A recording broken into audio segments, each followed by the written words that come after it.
8 horas, 1 minuto. Arredonde o seu aí, que eu arredondo o meu aqui e está valendo! Em pauta no ar.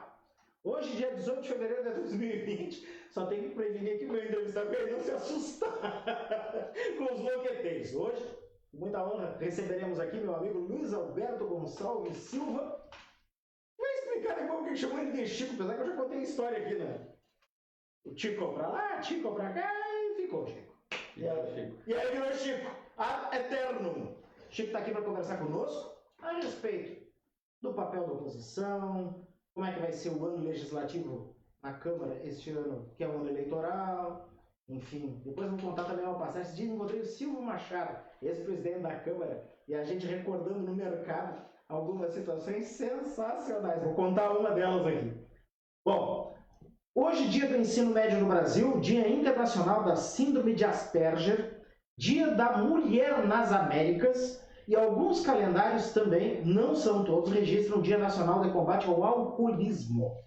O Em Pauta começa no oferecimento das mensagens de paz, que na abertura trazem o seguinte: para você subir na vida, 2 degraus existem de suma importância.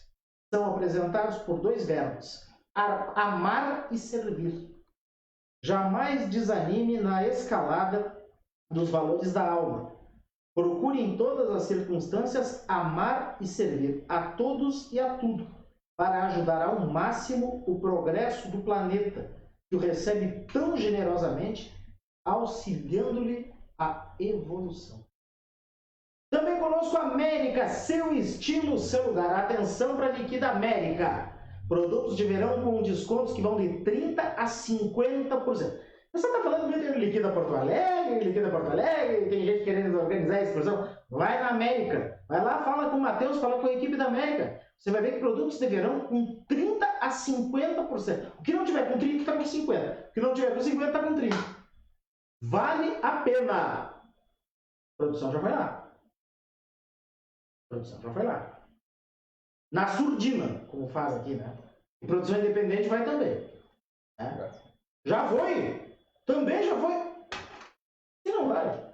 Fui o último a saber dessa história.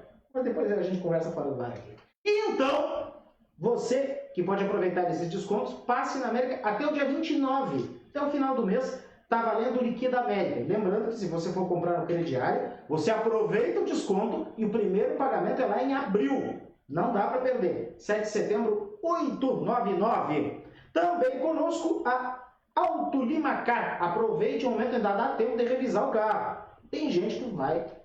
Sabe que uma das pessoas que mais deixava para viajar em março era o Paulo Santana, falecido comunicador. Ele dizia que as férias em março ele conseguia aproveitar melhor porque não tinha tanta gente. E eu sei de várias pessoas aqui em Bagé que fazem o mesmo. Aproveita o seu período de férias, inclusive com a família, nos primeiros dias de março. Então aproveita e dá para revisar o carro. Corre, agenda teu horário na Autolimacar, 3311-0737, ou vai direto lá, fala com os guris, fala com o Anderson, fala com o Clayton, fala com o Ézio, 3311-0737, ou Dr. Freitas 378, 2 quadras da rodoviária. Pela frente da rodoviária, passa o Nicolini, passa a rodoviária e anda 2 quadras, pum, chega lá, baita de uma placa, Autolimacar. Estarei levando o Tartaruga, meu carrinho, estará sendo levado para complementos amanhã. Se prepara, Anderson. Me cobrasse que eu não estou levando o carro? Se prepara. Amanhã estou indo aí. Também conosco a Eluz Joias do Brasil, com a nova linha de pulseiras, colares em couro. Tem os colares com as pedras fantásticas, os anéis, as joias. Aliás, está atualizado. Eu olhei hoje, tá? Não deu tempo de pegar para a gente colocar aqui. Mas eu sei que o perfil do Facebook e do Instagram da Eluz Joias do Brasil está atualizado. Já tem ali os colares, já tem as pulseiras, já tem os brincos, os anéis, enfim. Joias e semijoias, uma beleza, vale a pena conferir. E se você quiser comprar, a Eluz vai até você. É só ligar para Eluz. 991617406. 991617406. Apoio neste programa facebookiano da Igreja Episcopal Anglicana do Brasil em Bagé, com as celebrações da Matriz do Crucificado, Paróquia da Crucifixão e capelas de São Lucas, São Felipe e São Marcos. Aliás, pergunta que eu vou fazer para a reverenda Ana Maria, já vou deixar no ar aqui, porque eu sei que a Ana Maria assiste. Esse já houve o casamento de pessoas do mesmo sexo lá na igreja. Essa é uma curiosidade que eu tenho. O que foi liberado a partir da realização do concílio diocesano aqui no ano passado, só que até agora eu não ouvi falar nada. Já sei que houve casamentos aqui em Bagé, mas na igreja episcopal não. A história da igreja episcopal anglicana em Bagé, só para fazer um parênteses aqui para não deixar o Chico parando, ainda mais que está abafado, mas é uma coisa muito interessante. Você sabe como é que o pessoal da igreja começou a ter os fiéis lá na década de 40 e 50? Porque havia uma determinação à época, não sei nem quem era o Papa, de que não se casasse gente do Espiritismo e da Umbanda. E lá na igreja episcopal casava. E o pessoal fazia a doação, era praticamente um casamento de graça. Era só cada um dava a contribuição que podia dar. E, entre outras coisas, a igreja caiu nas graças da comunidade por causa disso. Casava, no tempo que a igreja católica se recusava, e era realmente uma recusa, não tem por que a gente falar minhas palavras aqui, se recusava a casar integrantes do Espiritismo e da Umbanda, o pessoal lá da Matriz do Crucificado casava. Então, mais um detalhe, né? Essa questão da liberdade de culto, liberdade de expressão, lá tu podia ser católico, protestante, evangélico, luterano, umbandista, espírita, podia chegar lá e casar. Momento em pauta história. Tá? Mandar um beijo para a reverenda Ana Maria, um abração para o reverendo Rodimar. A reverenda Maria deve estar feliz e o Rodimar acabrunhado, assim, né? Resultado do Grenal do último final de semana. Mas não fazer nada, ganhou o melhor. Vai ter saudações. Como a meteorologia previu, o tempo mudou por completo hoje. Hoje teve tudo, né? Teve vendaval às 5h30 da manhã, teve chuva de 33 milímetros e depois de tardezinha teve sol. E teve abafamento. Vai continuar assim amanhã. Entretanto, a partir de amanhã o tempo muda. E muda mesmo. Para vocês terem uma ideia, na sexta a previsão é de mínima de 11 graus para cá. E no sábado de 8. Imagina, sábado de carnaval, o pessoal lá aquecendo os tamborins do carnaval do meio-dia. Batendo queixo de frio. É bem provável que isso aconteça. Não só dá tempo ao tempo, né? Porque, como eu digo, previsão do tempo tem que dar uma guardadinha, 24, 48 horas no máximo. Mas hoje a previsão está indicando frio para o sábado de carnaval em Bagé. A partir do domingo a temperatura sobe. E aí na terça de carnaval, está todo mundo em casa, descansando, preparando a possibilidade daquele churrasquinho, que está viajando, está voltando, vai ter que pegar água. Tem previsão de chuva e chuva forte para terça-feira. Vamos ver o que vai acontecer. Vamos à sessão abraço de hoje para poder bater papo com o Chico aqui. Olha, tem gente para mandar abraço aqui hoje. André Baranhano, Márcio Bueno, Mara Rosa Dávila, Marcel Pérez Ferreira, Jefferson Andrade, ao Antônio Adalto de Oliveira, ao Márcio Vinícius Azevedo, grande figura, literalmente, o Márcio do tamanho de uma porta. Abraço para Noemi Ribeiro, para Alexandra Freitas da Luz, para Tia Beta, Elizabeth de Negre, para o Carlos Curt, para Lisiane Munhoz, para Sandra Mara Santos, para Adriana Andrade, para a professora Maria do Rosário Bozano, para o Wagner Silveira, o Vavá, meu ex-colega de Rádio Cultura. Ele foi meu colega na Rádio Delta. Abraço para a dona Maureen Miller, para a dona Berenice Guedes, vulgo minha progenitora. Abraço para Vivi Borba, para Solange Miranda Souza, para o delegado Cezefredo Lopes, essa figuraça, e para Ibraís, sua esposa. Abraço para Martinha Mussa, para o Fernando Jungs, grande professor Fernando da Unipampa, para a Mislaine de Oliveira Rodrigues e para o Antônio, para a Ana Cláudia Pires Moraes, para a Jaque Baldez, para a Tereza Cristina Núbias, para a Rosa Maria de Franco, para a Ivana Elise Martinez, para o Valdir Tavares, para o Cláudio Schiffelbein. Aliás, manda um abraço para o Cláudio, manda um abraço para o professor Sigmar, pai do Cláudio, essa figuraça. Me encontra na rua e me faz pergunta em alemão. Eu entendo tanto de alemão quanto de física quântica. Mas eu às vezes respondo, Chico. Às vezes eu respondo. Mas ele lá... eu tento, né? Alguma coisinha básica eu sei. Abraço para o Anderson Lima, para Carla Veloso, para Eleonora Alcalde, para o Marcos Machado, para o Ezequiel Machado, para a professora Solange Estrada, para Elisa Dutra Freitas, para Ritiele Rodrigues, para o Alexandre Gonçalves, para Ellen Rorato Garcia, para Roberta Rete, para Andréa da Silva Zambuja, para minha amiga Lira Quintana e para o Brunão, seu esposo, para a professora Elienara Beles, para o João Batista Sanfelice, esse tempo de Angar 88, eu não esqueço. Abraço para o Jefferson de Ornelas, para Tatiana Farias Gomes em Pinheiro Machado, para quem mais? Para o professor Eleonel Cunha Moura, para Iolanda Coelho Guterres, para o Edson Vasconcelos, presidente da União do Povo Bagense, para a dona Fanny Navarrina, para o meu amigo Stalin Rodrigues, para o professor maestro Jorge Henrique Pereira Benítez, em Montevideo, no Uruguai. Esse programa é internacional, vocês pensam que isso aqui é pouca coisa? Isso aqui não é uma... Isso aqui até pode ser uma porcaria, mas não é uma porcaria qualquer, tá? Abraço para a professora Juscelda Santos, para a professora Emilinha Macedo Luz, para a Margarete Saraiva, para o meu amigo Ico, José Ayrton da Nova Menezes, para Dilcimara Silveira, para Alda Soares dos Santos, para o Nilton Navarrina, para a Luísa de Moura Garcia, para o Afaxi, também para o Ildefonso e para a Marisa Flores, casal muito querido por mim. Abraço para Carol Silveira, para o Dr. Jorge Luiz Dias Fara e para a dona Carmen. Abraço para a Hélida Barreto Solari. Abraço para o Ruibar Freitas, para o Mário Roberto Marnatti Torman, para a Márcia Pires, para a Anitta Del Peron, para a dona Giana Cunha, Gigi e o Christian estão lá aproveitando as ondas da praia de Ipanema, Rio de Janeiro, tomando shopping em Copacabana, assistindo ao ensaio da Mangueira na Sapucaí. E arruma um tempo para ver o Em Pauta. Eu digo, esse programa não é qualquer porcaria. Tá? Estamos aqui, ó. E do último. Abraço pro grande Adair Abreu, lá do bairro Bagé. Pro João Moreira de Freitas Alcunha, veiaco de Bagé. Mas é meu amigo João, já conheço ele de longa data. Abraço para Elizabeth Jardim, para Cris Padilha e para José Wilson Torales da Cruz, para Rose Helena Gonçalves Vaz, para Patrícia Villi, para Ana Cláudia Borba e para Maria Francisco Granato Veiga, dona Chica. 83 abraços eu mandei aqui na abertura desse programa, hein?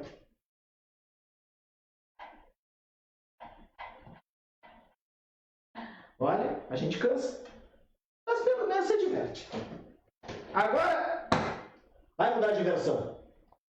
Grande Chico, prazer recebê-lo aqui no Em Pauta. Já tínhamos combinado outras oportunidades, não deu. Seria semana passada, eu vou entregar aqui, 31 anos de casamento celebrados. Certeza. Graças a Deus, diga-se de passagem, que bom. E aí o Chico me disse, olha, nesta terça eu não posso. Eu digo, não, então fica para outro. Aí o Chico está aqui hoje para bater papo conosco. É claro que a gente vai entrar no panorama eleitoral, vai entrar no panorama de trabalho na Câmara.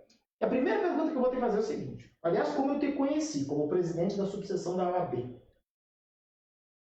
Lidar com classes é uma coisa. Lidar com a população como um todo é outra coisa.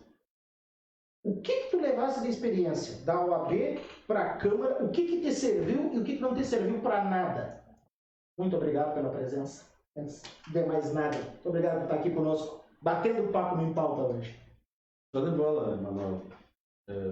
Para mim é uma honra, uma satisfação estar aqui nesse espaço muito democrático, além de ser muito descontraído também. Graças a Deus. O importante de tudo é que é uma conversa que te deixa muito à vontade. Isso já é 50% da coisa. Essa questão da minha experiência como presidente da subsecção de Bagé, na verdade ela se iniciou quando eu fui convidado pelo Dr. Reginaldo Gasso Rodrigues, que então concorreria à presidência. Ele na época me convidou para ser tesoureiro.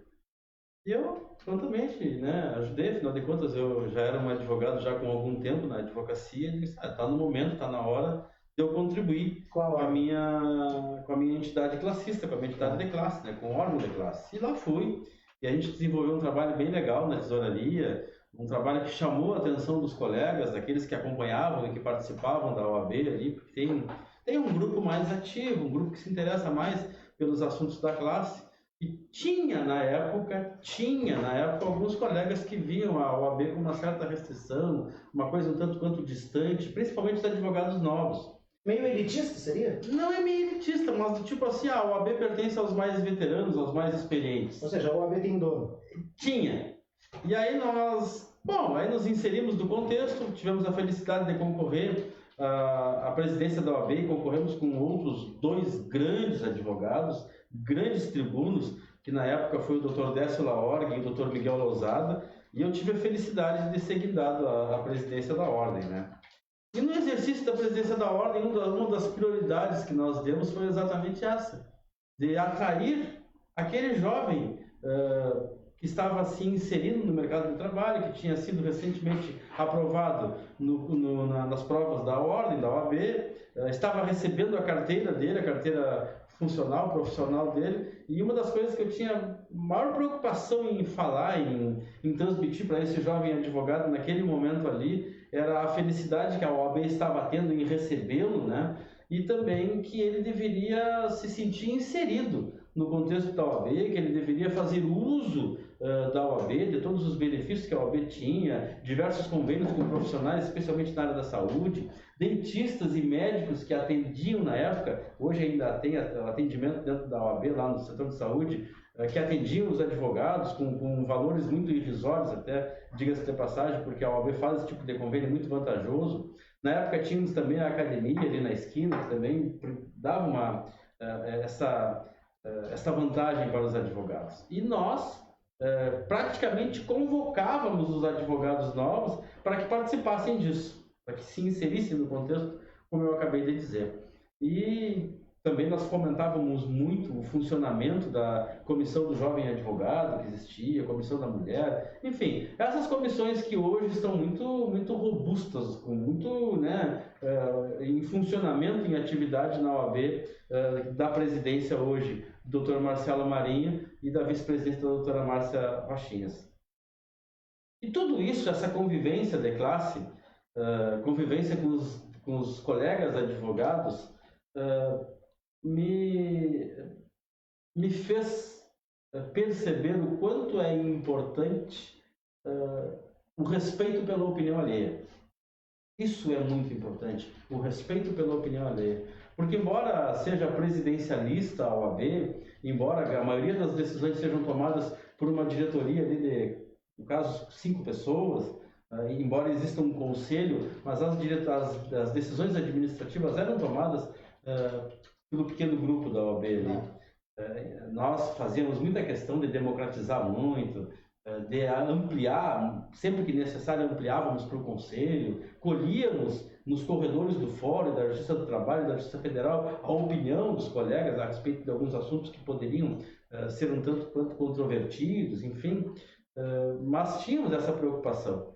E ouvindo as opiniões, tu te depara muito com uma opinião divergente da tua. Muito natural, quase que corriqueiro, quase que obrigatório. Tu ter uma opinião que diverge da tua. E aí que está a ciência da coisa, aí que está o encantamento da coisa, é tu permitir que te convençam do contrário. É tu saber aceitar que daqui a pouco tu pode estar errado. E quantas vezes isso aconteceu contigo como presidente da OAB? Muitas vezes. Muitas vezes deliberando, eu tinha um determinado assunto, uma determinada pauta, e eu, obviamente, chegava com a minha opinião formada. Isso é natural. Tem uma opinião já formada de tudo, até se convencerem do contrário. E eu tinha colegas muito qualificados na diretoria da OAB, e conversávamos e se expunha e se debatia os assuntos, às vezes alguns debates mais acalorados, aquela função toda, mas no final, no frigir dos ovos, como costuma se dizer, a coisa se chegava sempre a um bom termo, se resolvia tudo da melhor maneira possível. E tu sabe que isso, como eu estava te dizendo, foi interessante, foi muito importante para ter uma pequena noção do respeito à opinião alheia. Além do fato de que também essa vinculação com a administração, embora seja um órgão de classe, é um órgão de classe também que tinha um compromisso com uma previsão orçamentária, tinha um compromisso em prestar contas para a seccional do Estado do Rio Grande do Sul, enfim, nós tínhamos compromissos em administrar pessoas que eram os colaboradores da OAB, administrar convênios, tudo isso, sem dúvida alguma, me enriqueceu e muito, foi muito, além de ser prazeroso, por ser um órgão de classe. E eu não digo isso da boca para fora, Manuel, eu digo isso com o coração. Muito prazeroso, gostei muito daquilo que fiz no período, tanto enquanto fui tesoureiro, como também quando fui presidente da Ordem. E depois acabei sendo também conselheiro estadual da OAB, representando o Bagé no estado do Rio Grande do Sul, conselheiro estadual. E aí, logo após, eu fui convidado para ser secretário da antiga Escoplan. Coordenação e Planejamento. Secretaria de Coordenação e Planejamento, que agora, recentemente, nessa atual administração, virou a GEPLAN. E eu tive também uma experiência muito gratificante, né, quando eu passei a trabalhar no Executivo Municipal. E aquilo é um tanto quanto cativante, porque quando tu está fora desse contexto da administração pública, tu vê as coisas acontecendo e quando elas chegam em ti, elas já estão definidas e aconteceram. E no momento que tu participa do executivo, tu participa da criação, da decisão das ideias, do acontecimento, quando está se gerando as decisões administrativas. Isso é interessante. É bem interessante a nível da experiência de vida, conviver com pessoas também, porque aí se abriu um leque um pouco maior de convivência com pessoas e sem dúvida que isso te cativa, pelo menos a mim. Como é que foi essa transição, eu vou dizer assim, da política jurídica para política de gestão, política partidária propriamente? Porque uma coisa é dentro da OAB, vocês estão acostumados e, querendo ou não, o interesse sempre vai ser o mesmo. O objeto fim vai ser sempre o mesmo. Na política, na Câmara, seja no Executivo, não. Vai estar o Emanuel pensando de um jeito, a produção pensando de outro, o Chico pode estar pensando de outro, e muitas vezes a gente sabe que, infelizmente, isso acontece. Quem tem o maior poder, vence. Mesmo que acabe em prejuízo e detrimento da comunidade. Claro. Mas, Emanuel, tu há de conviver comigo que mesmo sendo uma política classista, ela é uma política. Sim, claro. Ela é, digamos assim, a nível de política administrativa, que nós estamos falando, de direção dos rumos do município, ela pode ser um preparativo, né? Ela pode ser um treinamento. Ela te encaminha, ela te prepara para tu trabalhar naquilo, para tu sentir. Óbvio que no momento que tu chega, tu vê muita coisa diferente. Tu estás assim relativamente preparado, mas tu vê muita coisa diferente. E essas questões, quando envolvem a política partidária, especialmente na administração pública, ela se torna, de certa forma, um tanto quanto nefasta, né? Porque a famosa trairagem, como se diz, né?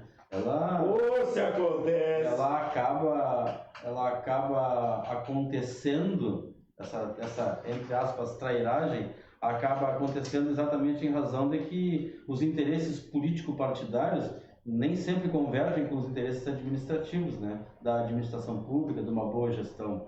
E aí, principalmente quando chegamos numa época que nem hoje, ano eleitoral, em que aí os interesses, como dizia o Brizola, passam a ser outros. Ali já o interesse não é mais eu fazer um apoio àquela base que eu estava acostumado a fazer, mas saber se eu, muito especialmente agora que não existe mais coligação para as proporcionais, ou seja, cada um por si e Deus por todos, né? Mais ainda será nevrálgico esse momento político. Como eu estava te dizendo, e aí eu cheguei praticamente de paraquedas nesse mundo político, partidário e de administração pública, mas eu tive a sorte de fazer alguns amigos. Eu já tinha alguns amigos ali e tive a sorte de angariar, conquistar outros amigos. Isso me facilitou muito. Me facilitou e eu acho que um ponto fundamental, como eu disse no início da minha fala, é o fator respeito.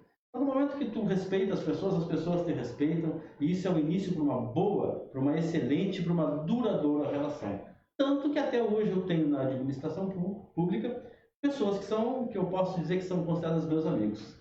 Então, essa transição que foi a tua pergunta da política classista para a política partidária e da administração pública não foi tão dolorosa. Não foi tão dolorosa. Até mesmo porque na administração eu estava, digamos assim, sob a batuta do prefeito Dudu Colombo, Eu fui secretário do prefeito do Colombo na administração no seu primeiro mandato. Primeira gestão. E o Dudu é um cara muito educado, um cara muito tranquilo, um cara cortês, um cara respeitador, e isso facilita a relação, sem dúvida alguma. Eu nunca vi o Dudu gritando com alguém dentro do gabinete dele, dentro da sala dele. Eu convivi com o Dudu por um ano em sala de aula, eu nunca vi ele levantar a voz para ter uma ideia. Então isso facilita também uma relação. Se a pessoa que está ali dirigindo os destinos tem esse tratamento, tudo fica mais fácil. Já o segundo momento, que foi o momento em que o Dudu teve no segundo mandato dele, eu já estava um tanto quanto afastado da política, porque eu havia concorrido em 2012 como vereador, embora tenha feito uma boa quantidade de votos, eu fiz 916 votos na época, a legenda não me ajudou, e eu acabei ficando na primeira suplência, e eu nunca exercia o mandato mesmo como suplente. Não fazia questão. Eu sempre deixei muito claro isso, que eu não fazia questão. Tanto que em determinado momento me chamaram na administração pública, estava surgindo a eventualidade da titular, que era a Claudinha Souza, assumir uma posição no primeiro escalão do município e que eu ia ser chamado. E eu manifestei o meu desinteresse em ser chamado como suplente. Eu entendia que na figura de suplente o vereador não tem aquela autonomia necessária, né? E pelo menos esse é o meu posicionamento. Eu não critico absolutamente em nenhum momento aqueles que exercem a suplência. Aliás, a suplência existe, ela está prevista em lei, ela é legal e... Se cabe ao detentor exercer ou não, e é um direito que eu tenho. E no meu direito eu manifestei que eu não tinha interesse em exercer a suplência. O segundo suplente na época... Só que esse fato aí está vindo à tona pela primeira vez, né? Exatamente. Essa é uma coisa que a gente conversa, às vezes eu converso com amigos, mas eu não tinha narrado ainda. O segundo suplente era o professor Graciano Aristimunha Pereira, que carinhosamente nós chamamos de Raposão, né? E eu disse, não, olha, não tenho interesse. Mas no final acabou que a Claudinha não foi para o primeiro escalão, não sei se em razão disso, sim, não sei. E aí não houve mudança, pelo menos nessa cadeira, eu não precisei renunciar ao meu direito de assumir a suplência. Vou te fazer uma pergunta, até baseada nesse fato que tu colocou agora, a questão do relacionamento. A gente sabe, eu, por ter atuado já várias vezes como colunista de política, ter trabalhado na TV Câmara, a gente sabe que muitas vezes a Câmara se torna um ninho de cobras. Não é segredo para ninguém. Como é que tu consegue, por exemplo, continuar tendo um bom relacionamento? Vou citar aqui o caso do Graciano, a gente sabe que você se dão bem. Sabendo que ele defende uma posição, hoje como diretor da ERE, em breve vai ser teu colega na Câmara de novo, e a tua condição de, hoje, um dos principais destaques da oposição, junto com a vereadora Beatriz Souza e com o vereador Lenin Lopes. Como é que vocês conseguem, não sei se só com o Graciano, não sei se outro vereador tu consegue a mesma coisa, mas como é que vocês conseguem manter esse padrão de, vamos separar as coisas, ou como a gente dizia no meu tempo de guri, vamos se respeitar. Como é que vocês conseguem? É difícil, né? Isso é um exercício mental, propriamente. Eu ainda ontem vi uma propaganda que eu achei interessante. Acho até, não me recordo se foi... Não lembro que meio de comunicação que eu vi. Dois representantes de blocos carnavalescos, né? Numa disputa. E isso, é claro que isso é um comercial, então é uma coisa meio resumidona, né? E ali eles se cruzavam, discutiam, se xingavam, brigavam, aquela função toda. Daquele momento ali transportou para um outro momento em que o galpão de um deles pegou fogo, né? O galpão de um deles pegou fogo, ele ficou na ruína, o galpão onde estava lá as fantasias, os carros alegóricos, enfim, e o então inimigo, né, dele percebeu, viu aquilo. Não, a propaganda do WhatsApp.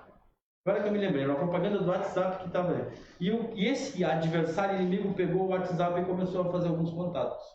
Logo em seguida, chegou naquele galpão lá já estava em cinzas, já o então desafortunado, infeliz, que pegou fogo, estava todo cheio de cinza, todo sujo, tisnado, né? E ele olha assim, no longe, né?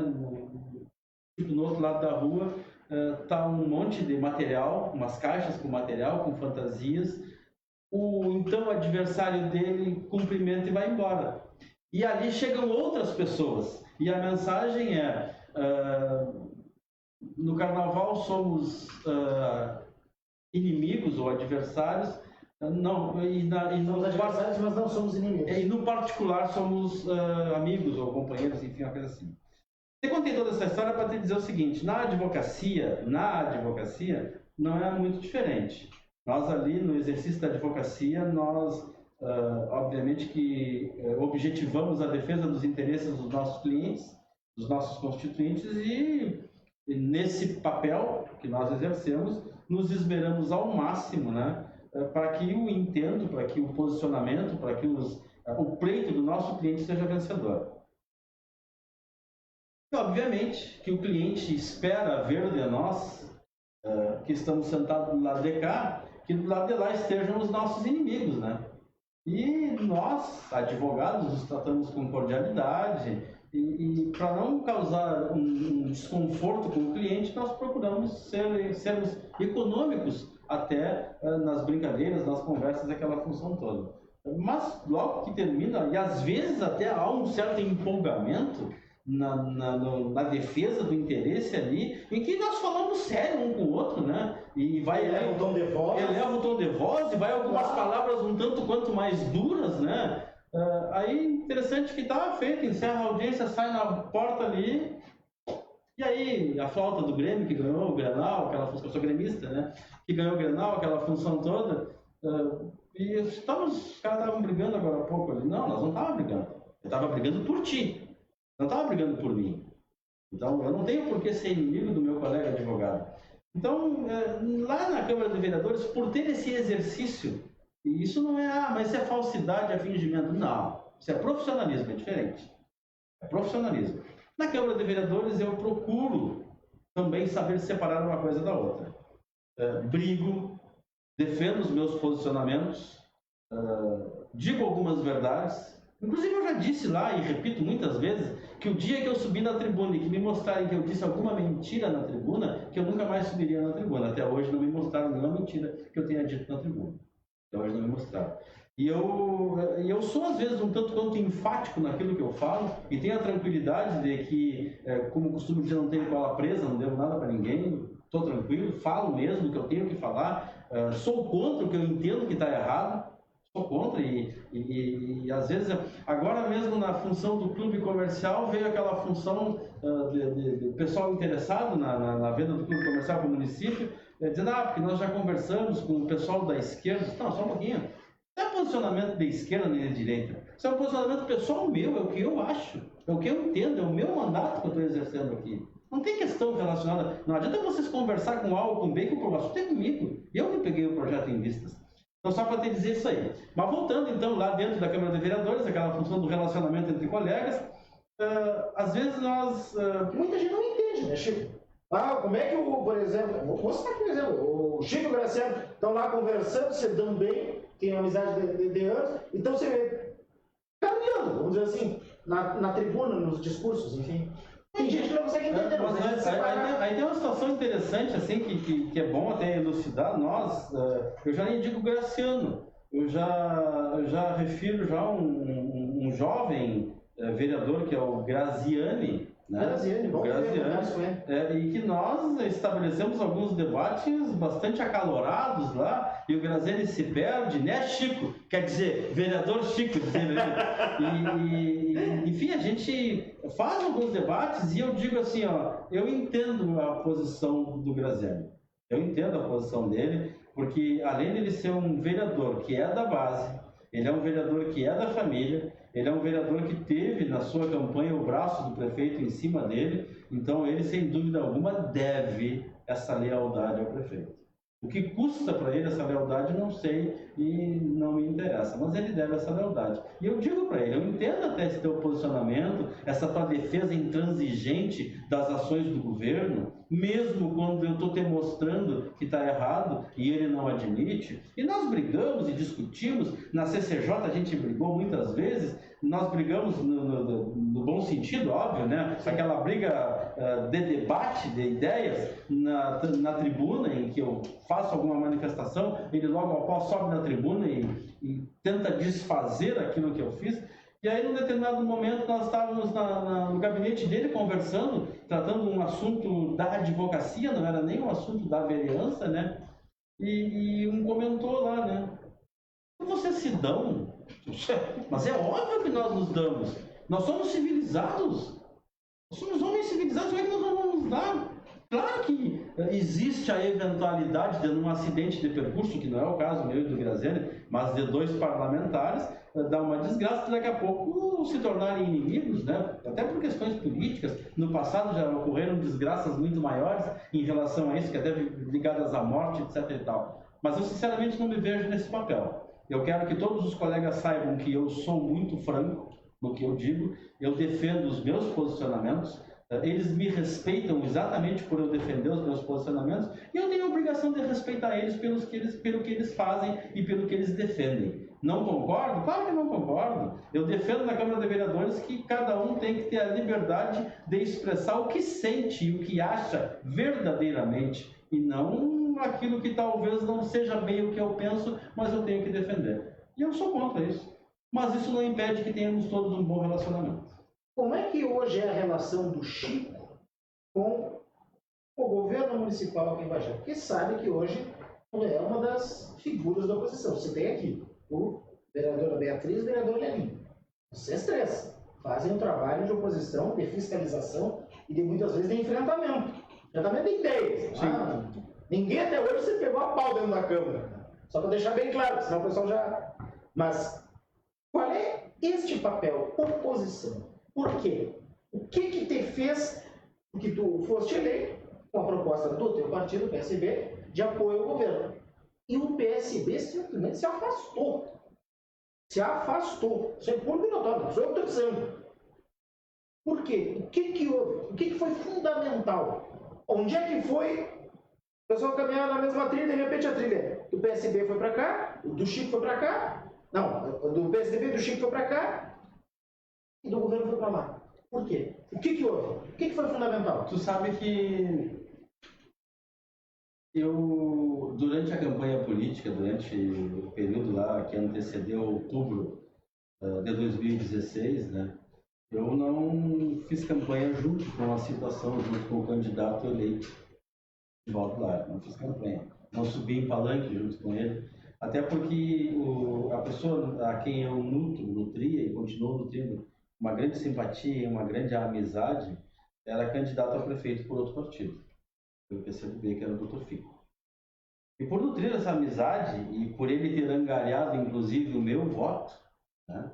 E isso eu fiz questão de deixar muito claro para o Divaldo numa das primeiras conversas que tivemos, eu tive uma certa dificuldade. Mas, considerando dois fatores importantíssimos, o primeiro deles é que o meu partido estava formando a base do governo. Esse era o primeiro fator.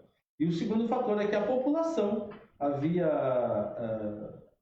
empenhado na pessoa do Divaldo um grande voto de confiança e de, em tese, esperança. A mudança de postura, eu diria. Perfeito. De gestão. Mudança de postura de gestão. Respeitando esses dois fatores que são muito importantes, nós estivemos, no primeiro ano, nós estivemos acompanhando, né?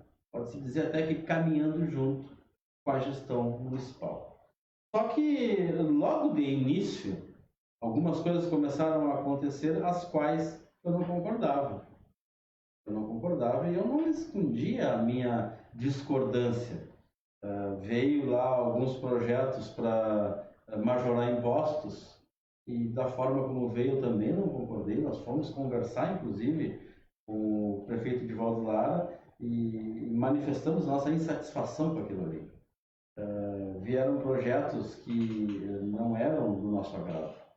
Da mesma forma que existiam condutas da administração pública que não eram também do nosso agrado, como era aquela situação que ocorria de alguns contratos, que foi o que acabou culminando o problema do contrato do lixo, que não tinha, não seguia e não era uma impressão minha, tanto que virou essa celeuma toda, esse processo judicial todo, que era a contratação, a licitação 01/2017, que é essa do lixo. Do recolhimento dos resíduos sólidos, né, tecnicamente falando. E isso aí começou a me desgostar até que em um determinado momento eu comecei a apontar fatos que eu estava insatisfeito e eu comecei a sentir uma mudança de comportamento, né? E um fator também que eu não simpatizo é o fato de não haver franqueza numa relação, de não haver abertura, de não haver sinceridade numa relação. E no momento em que uma pessoa chega para ti, Emanuel, e faz uma volta tentando te conduzir, e seria muito mais interessante chegar e dizer assim, Emanuel, eu quero que tu desligue o teu notebook. E ao invés disso eu faço uma imensa volta para tentar fazer com que tu faça isso. Tome atitude de desligar o notebook. Isso na verdade assim, é um desrespeito à inteligência da pessoa. E essas coisas foram acontecendo e as posturas políticas da administração pública municipal acabaram não sendo alinhadas com o que eu esperava e com o que eu acredito. Isso levou, sem dúvida alguma, também junto com tantas outras questões que acabaram sendo objeto de manifestação minha na tribuna, né? E uma delas, especialmente, é a questão da desconsideração com o funcionalismo público, a total desconsideração com o funcionalismo público. Eu, na época, mandei para a administração pública municipal 2 anteprojetos de lei. Anteprojetos de lei que beneficiavam o servidor público sem que isso representasse, olha só, sem que isso representasse aumento de despesa no erário público. O primeiro projeto que nós mandamos foi estendendo ao empregado público, seletista no caso, algumas licenças que o estatutário tem e que o seletista não tem. E, pô, os caras fazem a mesma coisa, estão no mesmo ambiente, trabalham juntos, um tem e o outro não tem. É desigual. Sei que são regimes jurídicos distintos, um é seletista e outro é estatutário, mas me parece que nós precisamos, de repente, igualar eles e apaziguar esse sentimento do servidor público que não está legal, eles já estão perdendo a paciência. E aí mandamos o anteprojeto. E mandamos um outro anteprojeto, porque na época até tinha um grito muito grande por parte do servidor público estatutário em relação às suas férias. Que a CLT prevê para o seletista que se o empregador, após o período aquisitivo, durante o próximo ano que sucede o período aquisitivo, não concede, que seria o período de gozo, não concede as férias, ele acaba sendo penalizado com a dobra, ter que indenizar as dobras das férias. E aí nós mandamos um anteprojeto para o governo sugerindo que isso fosse estendido, né, que fosse acrescido na lei municipal esse direito ao estatutário. E por que eu digo que isso não iria implicar em oneração do município? Porque era só o município cumprir os prazos e pronto. Se eu não posso pagar as férias do Emanuel em junho, bom, vou fazer o seguinte, eu vou colocar para agosto, para julho, e cumprir. Se eu tenho até o final do ano para dar essas férias para ele, simplesmente cumprir a gestão. Não seria uma folgadinha, tu daria um prazo dentro deste período. Gestão.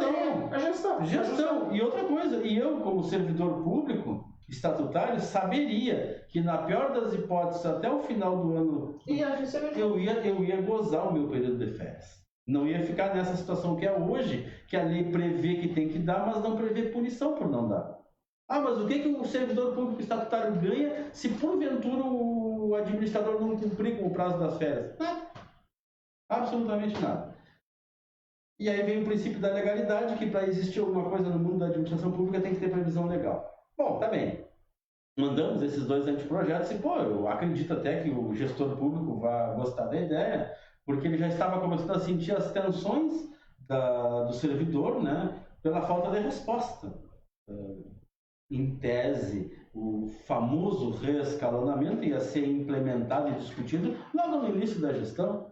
E a coisa vinha passando e absolutamente nada de aparecer o famoso reescalonamento. É que surgiu agora, por último, um reescalonamento aí que ninguém entendeu até hoje onde é que quiseram que ele quis chegar com essa proposta de reescalonamento. Bem, e aí, para minha surpresa, aquilo foi para a gaveta. Achei uma imensa desconsideração com o vereador da base, e eu era, olha só, sem eu pedir, eu era vice-líder do governo, né? Eu era vice-líder do governo. Pô, me chama para me dizer o porquê, pelo menos, né? Por que acha que não deve? Se é algo que eu entendo que pode beneficiar o servidor público e não representa necessariamente um dano aos cofres públicos. E aí as coisas foram se acumulando, as situações foram se acumulando, e eu cheguei e digo assim, é o momento, bastou. Bastou, o primeiro ano passou, eu já pude dizer com tranquilidade que eu já estava vendo a que veio este governo, né? Eu já estava sentindo a que veio este governo, e acabei que manifestei para os meus correligionários, para as pessoas que fazem parte do meu governo, do meu partido, que eu não estava mais satisfeito, não me sentia mais confortável em estar alinhado com o governo municipal. E nós tínhamos alguns companheiros do PSB ocupando, inclusive, secretarias, né? E aí eu dizia para esses companheiros que olha, eu me sinto muito, eu lamento, mas eu respeito a posição de vocês, mas eu nunca tive no local de trabalho de vocês para pedir para vocês fazerem algo errado ou contrário àquilo que vocês acreditam. E eu tenho certeza que vocês não vão pedir isso para mim. E aí desencadeou aquele desconforto todo, em que o PSB era a base do governo, e eu estava ali fazendo um papel praticamente de oposição. Na época eu dizia, eu não sou oposição, eu tenho posição, o que é diferente. Aí ocorreram diversas situações lá e... Tentaram realmente fazer alguma coisa em termos de nível de diretório contra ti ou... Olha, só boato mesmo? Só boato. Se tentaram, eu não fiquei sabendo, até porque meu posicionamento era muito bem fundamentado. Eu simplesmente não fazia por capricho. O que eu fazia por convicção pessoal, e eu dizia, eu procuro pautar o meu comportamento ali dentro da Câmara de Vereadores, dentro de um mínimo de moral e ética. Eu procuro fazer para os outros aquilo que eu gostaria que fizessem para mim. E eu não sinto essa reciprocidade por parte do governo, nem comigo e nem com a população, muito pouco com o servidor público. Então essa situação acabou desenvolvendo esse desgaste, pode-se dizer assim. Esse desgaste não foi inevitável dele entrar para o PSB. Acabou que alguns companheiros preferiram ficar em seus cargos no governo municipal e não nos quadros do PSB. E aí optaram pelo seu desligamento, paciência, foram, né? Outros tantos vieram, e aí está o legal da coisa, porque essa nossa posição combativa na Câmara de Vereadores e essa forma induvidosa de mostrar a nossa insatisfação com o governo municipal aproximou muita gente. Pessoas que nós não esperávamos que fossem se aproximar e que acabaram se aproximando exatamente em razão disso, em razão desse nosso comportamento muito definido, né? Muito definido já num papel de oposição ao governo municipal. Bom, Chico, tem que te perguntar também, obviamente, sobre algumas situações que envolvem projetos. Teve aquela situação toda envolvendo o IPTU, que até hoje eu me lembro que eu estava na Câmara, bem de bastidor, bem quietinho, chegando aquele oficial de justiça, entregando para o presidente Edmar Fagundes. Por quê? Vou tentar, qualquer coisa que me corrija aqui, se eu estiver errado, eu vou resumir a história. O vereador havia pedido vistas e, por uma decisão que contrariava o regimento interno da Câmara, a vista foi dada em 30 minutos. O que o Chico fez? O Chico entrou com mandado de segurança e o oficial de justiça foi lá e disse, olha, o que estabelece o regimento é 48 horas? Não, que na verdade foi assim, nesse projeto do IPTU... olha, foi um troço. Uma situação diferente. O que aconteceu? E aí eu me lembro do pessoal da mesa diretora olhando aquilo, né, que era uma decisão judicial, e ficou aquela cara de, não temos o que fazer. Exatamente. Deixa eu te contar o que aconteceu. Tá, o que aconteceu aquela vez? Porque a cena eu testemunhei, foi algo assim, ó... O governo municipal mandou para a Câmara de Vereadores como regra absoluta, e quando eu digo regra absoluta, não estou exagerando, projeto na véspera, e uma véspera atrasada. Por quê? Porque o projeto foi proposto colocar numa sessão ordinária de quinta-feira, que era a véspera do início do recesso, só que para incluir na pauta era necessário haver a concordância das lideranças. Unânime. Claro. Unânime. E eu não concordei. E mesmo assim o presidente Edmar achou por bem de que, por maioria vai... Presidente, o regimento não fala em maioria, fala em unanimidade. Não, mas vai lá. Tá bem, vai. O que aconteceu? Eu entrei na justiça com mandato de segurança para que fosse cumprido a antecedência das 48 horas. Aí veio o oficial da justiça, no dia que ele iria ser levado à votação, incluído na pauta, e entregou o mandato chegou no lado da... Sim, exatamente, eu me lembro da cena. E a oficial perguntou para mim, quem é o presidente? Eu disse, deixa que eu falei, vou te apresentar ele. E aí ele veio lá e apresentou, essa parte eu perdi. Presidente, aqui é o oficial da justiça, quer falar com o senhor. Virei as costas e saí. E aí, obviamente, que o projeto não entrou naquele dia. Aí o projeto veio para entrar já no recesso. Já estávamos em recesso e aí chamaram uma extraordinária.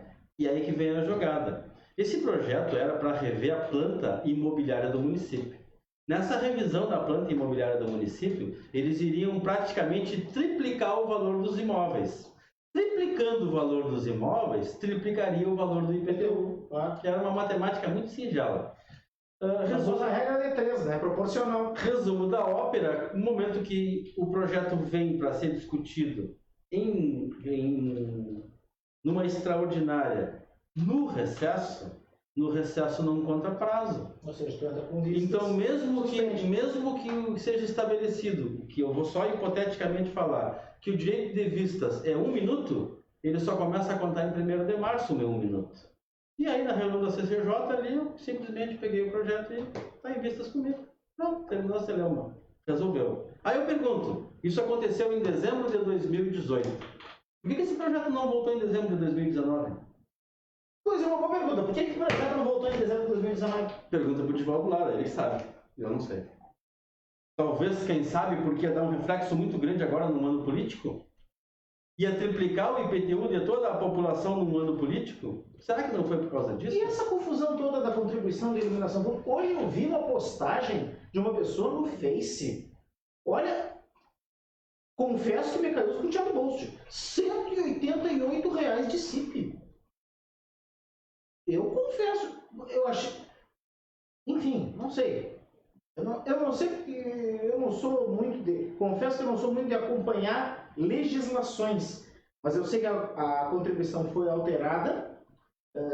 Tu pagava um valor X a respeito da conta do teu consumo de luz. E aí isso era a antiga contribuição da iluminação pública. Aí mudaram os cálculos e eu vi a pessoa nós vamos descendo a lenha. Deixa eu te contar. Descendo a lenha. Como é que funcionou isso. Tem pergunta aí, produção? Tá chegando aí? Fala aí, produção. Boa noite, vereador. Boa noite. Emanuel, nós temos muitas participações. Só para ter uma ideia, para o próximo programa nós já temos 80 abraços para mandar. Nossa. Ou seja, 80 pessoas já participaram da nossa live e tem muita pergunta. Então, a gente está fazendo sinal aqui para tudo ver que tem bastante gente participando.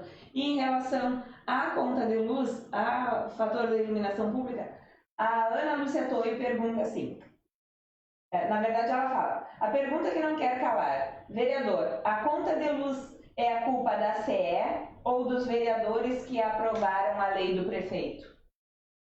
Essa é uma pergunta... Tem duas situações aí que contribuíram para o encarecimento da CIP, da Contribuição de Iluminação Pública. O histórico da CIP é o seguinte, ela era um percentual de 6% sobre o teu consumo. Então, se tu tinha um consumo de R$100 de iluminação na tua casa, melhor dizendo, de energia elétrica na tua casa, porque nem tudo é na iluminação que tu gasta, né? De energia elétrica na tua casa, tu ia pagar R$6. Tá.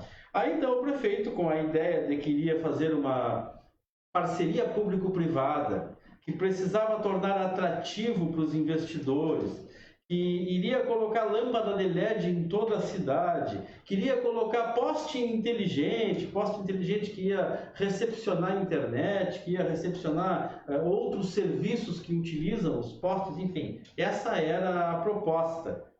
Não sei se falaciosa ou verdadeira, enfim, essa era a proposta. E aí, na época, isso lá em 2017, se eu não estou enganado, no início de 2018, houve a concordância em passar de 6% para 9%.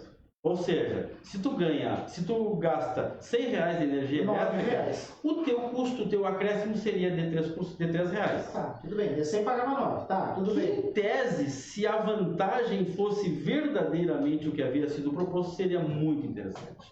Bom, passou que foi aprovado o projeto e no dia da aprovação, que eu fiz a minha declaração de voto, eu disse, eu quero ver o resultado, porque se não houver resultado, isso tem que ser desfeito. Bom, passaram-se 4, 5 meses e nada aconteceu. A CIP da Iluminação Pública no outro estado deu um problema com o Ministério Público. Teve um enredo assim, mais ou menos igual a esse, e o prefeito resolveu voltar atrás. Mandou uma legislação para a Câmara de Vereadores suspendendo aquele aumento. E aí voltou a ser 6%. Bom, agora, recentemente, só que tem um detalhe. Voltou a ser 6% e mesmo 6% em cima do consumo de uma indústria, por exemplo, isso podia gerar 15, 20 mil reais de CIP, de contribuição de iluminação pública. Só que aí, obviamente, ele sofreu a pressão desse meio industrial e comercial, que via de regra é quem faz auxílio nos momentos mais necessários, né, de campanha política, por exemplo, e acabou mandando essa última alteração para a Câmara de Vereadores. E essa última alteração que tornou a coisa assim totalmente anti-isonômica, que tornou desigual e injusta. E eu vou dar um exemplo dessa dos R$188 que tu colocou. Vamos imaginar, Emanuel, só para um exercício aqui, vamos ver quanto custa. Eu confesso que eu fiquei chocado, Chico. Na boa, fiquei chocado. R$188 de CIP. O preço do quilowatts é 80 centavos. Tá? Vamos para cálculo, vamos arredondar para R$1. Tudo bem. R$1. Então, pela tabela, quem consome até 50 quilowatts é isento. Não paga? Não paga CIP. Não paga CIP. Tá, paga a conta, mas não paga CIP. Paga a conta, mas não paga CIP. Tá. Quem consome de 51 kW até 150 kW paga fixo R$6,50. Aí o Emanuel consumiu 150 kW, que pela nossa conta arredondada de R$1 deu R$150 a tua conta, correto? Certo. Pois bem, o Chico consumiu 151 kW. Eu estou pagando R$1 a mais que tu. Tu vai pagar R$150, eu vou pagar 151. A minha contribuição passa para 13, o dobro da tua. É injusto, não é? Muito injusto. Porque nós mudamos por R$1, podia ser por 1 centavo. Podia ser por 1 centavo. Nós mudamos de categoria, tu que paga R$6,50, eu vou pagar 13, o dobro. Mas a coisa fica pior, porque aquele que consome até 800 kW, paga R$47. Tu consumiu 800 kW, tu vai pagar R$800 de energia elétrica na tua fatura, né? E pelo nosso cálculo arredondado de R$1, 800 kW, R$800. Eu consumi 801 kW. 801 kW. Sabe quanto vai ser a minha contribuição? Porque eu estou na última faixa, R$188. Tu vai pagar 47 porque consumiu 800. E eu que consumi 801, vou pagar R$188. Me diz como é que nós, vereadores... Isso é o quádruplo do preço. Sim, aí eu te pergunto o seguinte, como é que nós, vereadores, vamos concordar com isso? Votamos, obviamente, eu, a vereadora Beatriz e o vereador Hélio Lopes, votamos contra. Fomos contra isso e apontamos, isso está errado, isso está injusto. E tu sabe o que aconteceu e por que aconteceu isso tudo aqui? Porque o prefeito criou um limitador na conta da energia elétrica das indústrias e do comércio. O limite é 500 e poucos reais. Aquele que pagava 15 mil passou a pagar no máximo 500 reais. Onde é que tu acha que o prefeito foi buscar essa sensível diferença? Na tua conta, na minha conta, na conta das pessoas, da população, na residencial. Isso é que aconteceu com a CIP. Confesso que... Enfim. Aqui tem um exemplo de uma conta de energia elétrica que está no Facebook, que a pessoa consumiu 949 kW, R$188 a contribuição dela. Se ela tivesse consumido abaixo de 800, seria 47. Imagina. 800 quilowatts, na nossa conta de R$1 o quilowatt, seria R$800. Os 949 seria R$949. Ela gastou R$149 a mais de luz e vai pagar praticamente isso a mais de CIP. Porque de 47 para 188 dá quase isso. 141, bom, se eu não estou enganado. Eu ouvi agora no sábado, vou citar aqui a fonte, entrevista com o programa Marcelo Poitier, com a Quarta Bagé, o prefeito dizendo que essa questão da CIP vai voltar para a tabela antiga, porque a prefeitura teria notado que realmente há discrepâncias nessa cobrança. E a prefeitura, inclusive, o prefeito anunciou... Posso fazer uma interrupção? Claro. Essas discrepâncias, prefeito, nós te apontamos lá quando foi votado. E a discrepância, Emanuel, é tabela, tá aqui. Não precisa tu esperar a população pagar para tu ver a discrepância que está aqui na tabela, ó. Essa aqui é a tabela. Até 800 kW, R$47. Acima, 188. Dá para fazer uma tabela mais fatiada. Pergunta de leigo. Diz o governo, e eu quero ser justo com a informação, eu não vi, eu não fui testemunha, mas diz o governo que quando fez o projeto, a CE não aceitou uma quantidade muito elastecida de faixas. E a CE pode? É uma pergunta que não quero calar, né? Eu sinceramente, eu vou ter vou ser franco contigo no momento em que eu vou dizer aqui o meu sentimento. Eu não acredito no que o governo fala. Cheguei ao ponto da total descrença, da total falta de fidúcia no que o governo fala. Tu nunca consegue saber se está ou não dizendo a verdade. Isso é delicado, isso é triste. Isso chega a ser triste quando tu não acredita no teu gestor. Tantas são as mentiras que a gente vê, a pior delas foi essa traição com o servidor público, que para mim, eu quando vejo o pessoal desgasta isso bastante no Face, que é uma parte da campanha política lá em 2016 que dizia, servidor público, agora tu vais ter um prefeito que pensa, que se preocupa contigo, etc. e tal. É essa a preocupação? Eu vou entrar num assunto, rapidinho aqui também, eu tenho que perguntar isso, porque o nosso público-alvo aqui é muito feito por professores. Muitos professores da rede municipal nos assistem aqui.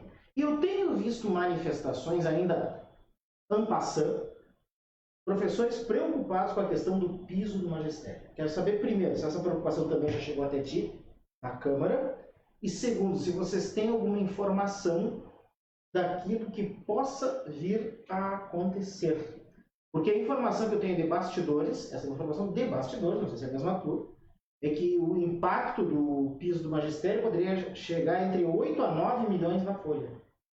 E que aí a prefeitura estaria fazendo, levantando a possibilidade de fazer um estudo para pagar esse piso do magistério. Quero saber se também já chegou a discutir.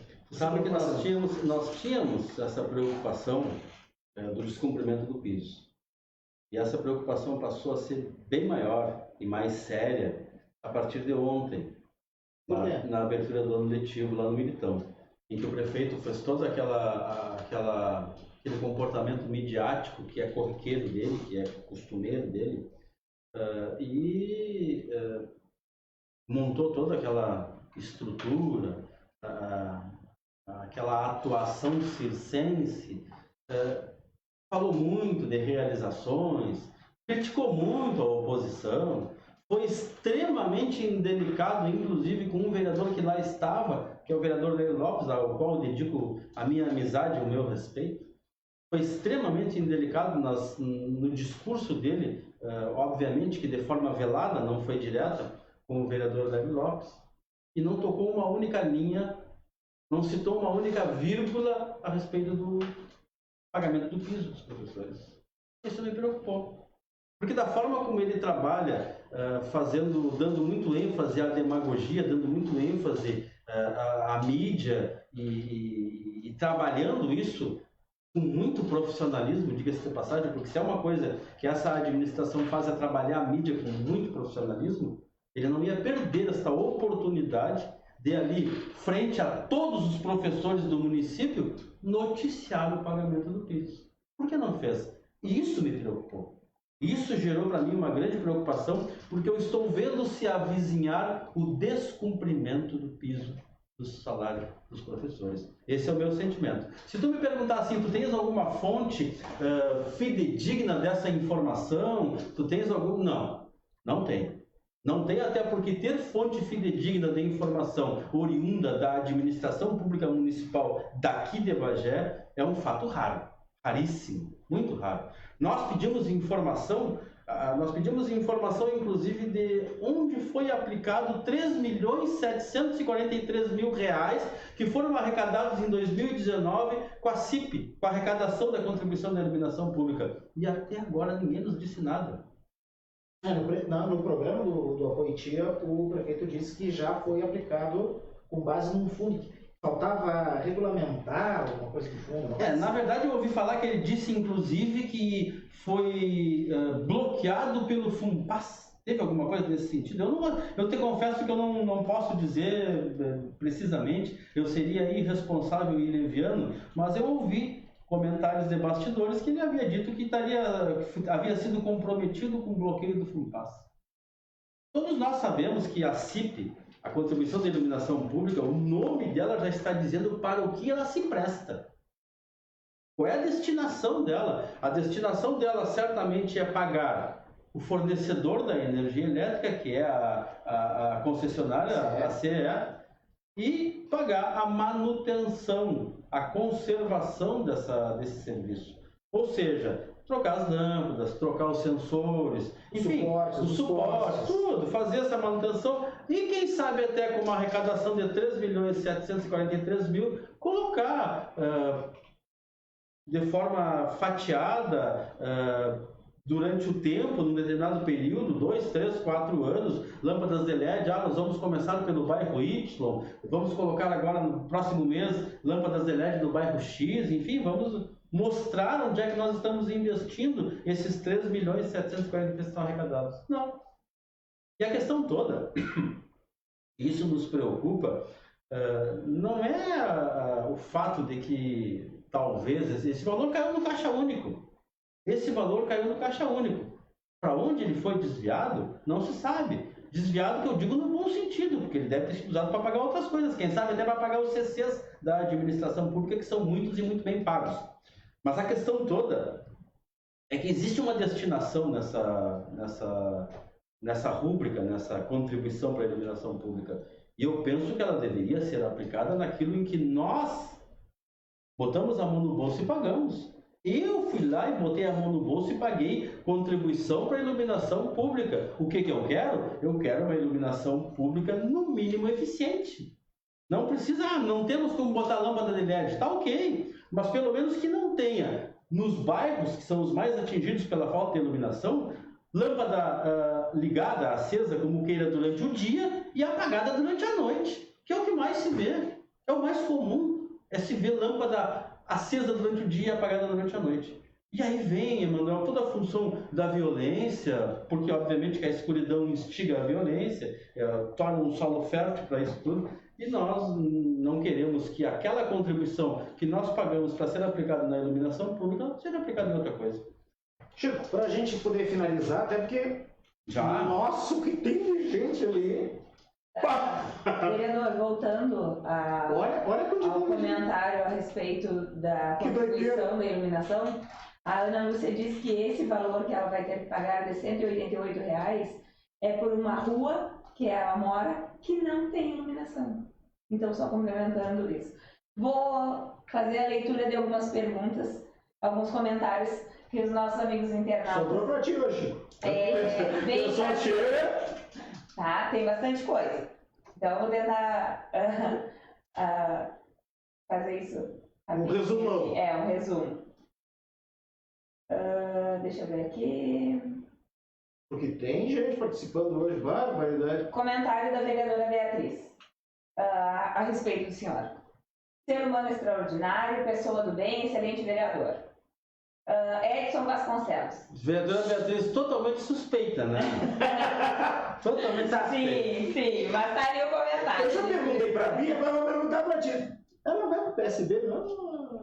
Pô, tu sabe que a janela abre o dia 3 de março. Né? A janela é que nem jogador de futebol. Passe disputadíssimo. Gostaria muito, mas obviamente que isso é uma decisão exclusivamente da vereadora Beatriz. Tenho certeza que não só o PSB, mas qualquer outro partido de Bagé ia gostar muito, ia se sentir muito honrado em ter a vereadora Beatriz no seu quarto. Mas que o pessoal do PSB está te querendo, Bia. Isso aí pode ter certeza. Próxima pergunta. Com certeza. Quem nos envia mensagem também, deixa só eu localizar aqui, porque senão fica... Não, olha a quantidade de mensagem aqui hoje. Edson Vasconcelos. Chico, sabes dos detalhes que levaram o GAECO a investigar o consórcio que foram para a compra de materiais escolares?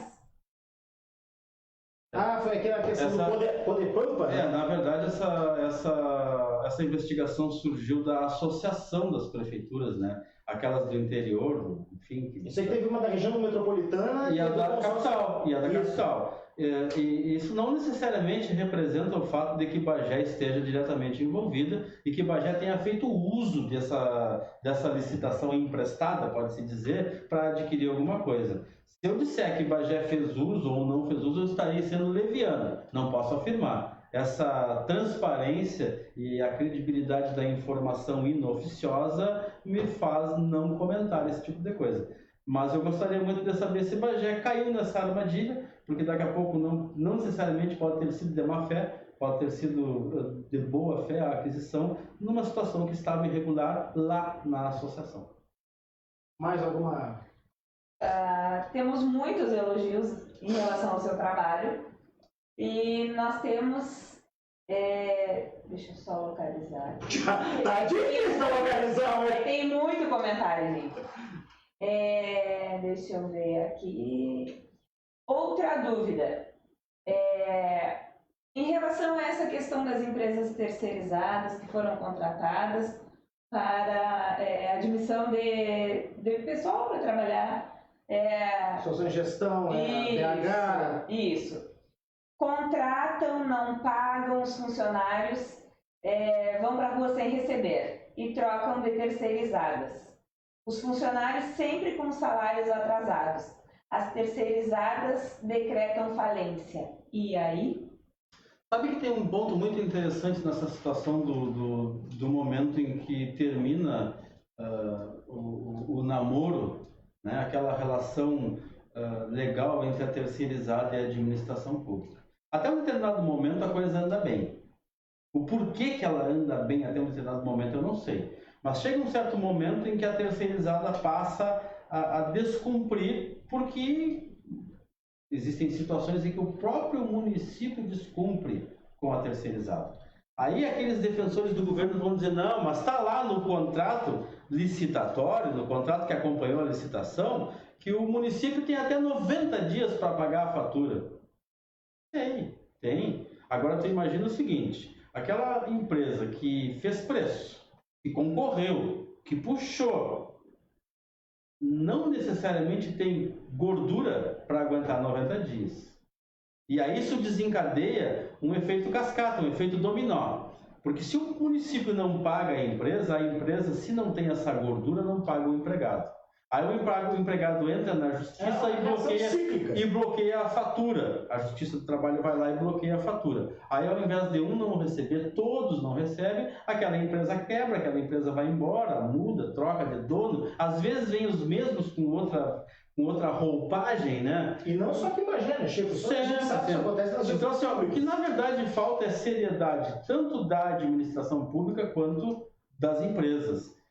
E isso a gente viu agora há pouco, numa conversa que tivemos com o secretário da Saúde, a respeito de uma empresa, dessa empresa, que estava na Berlinda, e ele colocando o seguinte, eu segurei o pagamento, porque se eu pago eles recebem e não pagam os servidores. E a empresa, sem ter recurso, dizia, não, mas se eles não me pagarem, eu não tenho como pagar os empregados. Então, tu imaginou assim, e eu coloquei, inclusive, para o secretário na época, mas e aí que situação fica? Quem é que vem primeiro, o ovo ou a galinha? Os caras estão fadados à morte. Eles não vão receber, eles não vão pagar os empregados, vai dar justiça, vai dar essa celeuma toda, que de fato deu agora. Como são os contratos, Chico? Essa é uma curiosidade que eu tenho. Porque uma vez um advogado me explicou que para tu fazer esse tipo de contrato, tu tem que ter garantia de bala na agulha, ou seja, de dinheiro no caixa por 90 dias. Nem sempre. Qual empresa hoje no Brasil, nessa situação, para não dizer a palavra que eu ia dizer, que nós estamos vivendo, tem bala na agulha para sobreviver 3 meses sem receber? Mas eu sei que legalmente, na verdade, faz uma costura. Na verdade, tem empresas com tradição, seja em portaria, seja em vigilância, em segurança armada, em zeladoria, em limpeza, que são empresas grandes que atuam em todo o país. E elas acabam tendo esse oxigênio porque elas remanejam. Elas tiram de um, botam no outro, pegam da prefeitura de Dom Pedrito para tapar um buraco na prefeitura de Bagé, aí pegam da prefeitura de Belo Horizonte, entendeu? Fazem um remanejamento e são empresas grandes que não é sem a dívida de uma fatura de 100 empregados que vai causar problema. Só que nem todas são assim. E a gente vê que algumas empresas pequenas acabam ganhando. E o pior, né? O pior de tudo isso é que aqui no município de Bagé, o que se viu, inclusive, sendo objeto de processos criminais, foi o favorecimento de empresas que foram criadas do nada para prestar um determinado serviço e que algumas até passaram pelo crivo licitatório e outras não. Outras houve dispensa de licitação. E com essas também deu problema. Essas também acabaram não honrando e quando foram objeto de processo criminal é mesmo que descambou. A empresa ela tem que ter, quando ela participa de uma licitação, ela tem que ter a capacitação técnica, ou seja, ela não pode ter saído do nada, ela tem que ter um histórico. Não vou trabalhar, eu vou oferecer os serviços da minha empresa de coleta de resíduos sólidos. Tá, e o que tu fazia antes? Eu tinha uma lancheria na Praça Esporte. Não posso. Eu tenho que ter um histórico, eu tenho que ter uma capacitação técnica. Da mesma forma que a minha empresa tem que ter, não pode ter sido criada do nada, eu tenho que apresentar, inclusive, balanço patrimonial da minha empresa para poder participar de uma licitação como essa de milhões que foi a do lixo, da coleta dos resíduos sólidos. Então, tem muitos critérios, mas as empresas estão sempre achando uma forma, né? Falando dessa questão do lixo, deixa eu me meter aqui uma vez na vida para trazer uma informação para o nosso amigo internauta e, ao mesmo tempo, de repente a gente coloca aqui no debate, mas é uma informação. Eu sei que há vozes discordantes dentro do governo. Por quê? Tem gente que acha que tem que mandar o recurso, o lixo de Bagé para Candiota, pagando 400 mil por mês. Tem outros que consideram que o ideal seria construir a 6ª célula, 5ª célula no aterro sanitário. Eu sei que está causando celeuma interna. Tem informação. Muita gente está querendo mandar para Candiota. Outros acham que por uma questão de espaço e de problemas com a FEPAM, seria melhor mandar para Candiota. Outros acreditam que fazer as novas células no aterro sanitário, tu economizaria o dinheiro que hoje tu paga para Candiota. O que vai acontecer disso, sinceramente, eu não sei, mas eu estou trazendo aqui a informação. A informação que eu tenho é essa. Isso aí vai acontecer. Vai surgir quando tiver a abertura do ano legislativo, pode ter certeza que esse assunto vai bombar. Sem dúvida, mas essa questão dos resíduos sólidos, da 6ª célula, de levar os resíduos para a Candiota, 400 mil. Isso tudo envolve, né, nas palavras do saudoso Leonel Brizola, né, envolve muitos interesses. E a gente sabe o quanto é perigosa essa questão dos resíduos sólidos da coleta em todo o país, né? De que forma isso é tratado. Mas eu seria irresponsável se eu opinasse a respeito disso aqui agora, em razão de que é muito complexo. Muito complexo, envolve muita coisa, envolve muitos cálculos, envolve muita informação técnica. E que tem toda a questão ambiental, sem dúvida, não tem que ser levado em conta. E a informação que se tem é que hoje, para homologar a 6ª célula, o município poderia homologar, poderia licenciar a 6ª célula. O município não depende da FEPAM para isso, poderia o município licenciar. O porquê que o município não licencia, enfim, tem situações que se perguntam, mas se é o município que pode licenciar, o que está pegando? sei lá, é a responsabilidade técnica, a responsabilidade criminal, enfim, não é só dar um canetaço. Imagina, não sei se a prefeitura no quadro é engenheiro ambiental. Não, tu imagina o passivo, eu não sei. Tu imagina o passivo ambiental que pode gerar tu fazer algo de forma errada, não de acordo com os critérios que devem ser seguidos. Isso aí é muito perigosíssimo. Eu, se fosse gestor, com certeza, eu iria trabalhar esse tema com muita preocupação mesmo. Se tu me perguntar aqui agora o que tu acha, é mais interessante licenciar a sexta célula ou continuar mandando lixo para a candiota? Eu não seria irresponsável e ligando e fazer uma afirmação, de jeito nenhum. Eu precisaria me apropriar na íntegra. Investigar. Sem dúvida nenhuma. Conversar muito, mas muito mesmo, com os técnicos da Secretaria do Meio Ambiente. Aqueles que trabalham diretamente ligados ali. Não com o corpo político, mas com o corpo técnico. Aqueles que fizeram um concurso, que estão lá trabalhando, que o gestor vai ir, vai passar, vai vir outro, vai passar e ele vai continuar lá trabalhando e se responsabilizando pelo trabalho. Eu faço o meu meia-culpa porque eu não sei se há um engenheiro ambiental nos quadros da secretaria. Então, por isso que eu estou levantando este tema, mas eu sei que está tendo choque. Até hoje não me contestaram aqui nem em pauta, não vai ser agora. Tô que nem tu lá na Câmara. Tô que nem tu, até hoje não me contestaram. Está aberto, né? Mas tá, quem quiser, o espaço está à disposição. Chico, para a gente finalizar, o que vai ser esse ano na Câmara? Vai ser campanha eleitoral todo o tempo? Vai ser projetos vindo com mais cuidado, por se tratar de um ano eleitoral, ou com menos cuidado, por se tratar de um ano eleitoral? Qual é a tua expectativa? Tu que está chegando à conclusão desse teu primeiro mandato como vereador. Sabe que pelo que a gente já pôde observar nesses 3 primeiros anos, 2017, 2018, 2019, já é uma informação corrente na Câmara de Vereadores que isso não é nada perto do que acontece no último ano, no ano da eleição.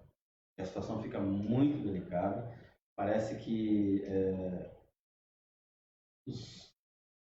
aqueles que disputam, né, uma vaga, tanto na Câmara como no Paço Municipal, na chefia do Executivo, se descuidam um pouco dos seus pudores, né?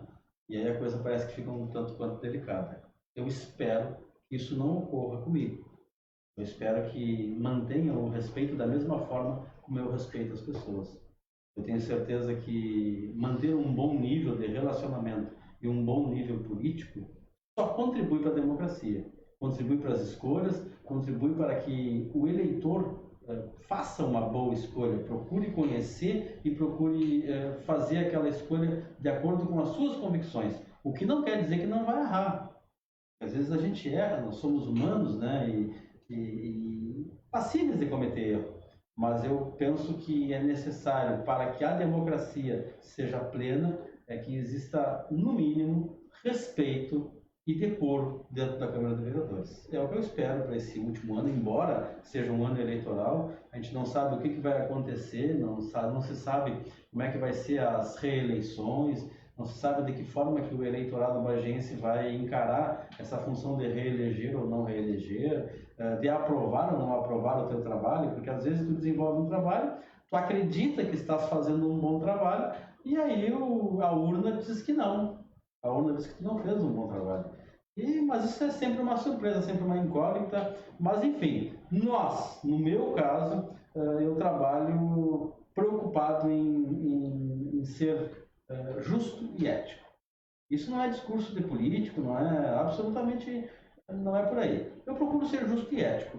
Uma das maiores preocupações que eu tenho na minha vida é jamais um filho meu se sentir envergonhado por alguma coisa que eu fiz. Em que pese, os coitados assim já abandonaram o Facebook, porque o que acontece nesse Facebook, um coitado de mim aí sendo oposição, né? E a situação tem um exército regimentado para tentar denegrir a imagem da oposição, e infelizmente as nossas famílias acabam sofrendo com isso. A gente acaba ficando de lombo duro, acaba ficando já vacinado. Passa larga. Mas a família sofre um pouco. Mas de qualquer sorte eu tenho a consciência tranquila que aquilo que vem contrário ao meu comportamento dos opositores, no caso, da situação, me encoraja mais, me dá mais força, me dá mais gana de continuar trabalhando. Eu acho que estou no caminho certo, eu pelo menos penso assim, faço o que a minha consciência manda, não o que os outros mandam, nem o que fica bonito, ou que, mas o eleitorado está perdendo voto fazendo isso. Não, eu estou perdendo voto inconsciente, porque o voto consciente eu não perco, fazendo um trabalho da forma como eu penso que é o trabalho correto. Claro que eu deixei a pergunta final e não podia deixar, né? Tu sabe que veio, já me conhece de longa data. A chance de tu compor uma chapa com o Luiz Fernando Mainardi é 0, 5, total ou nula?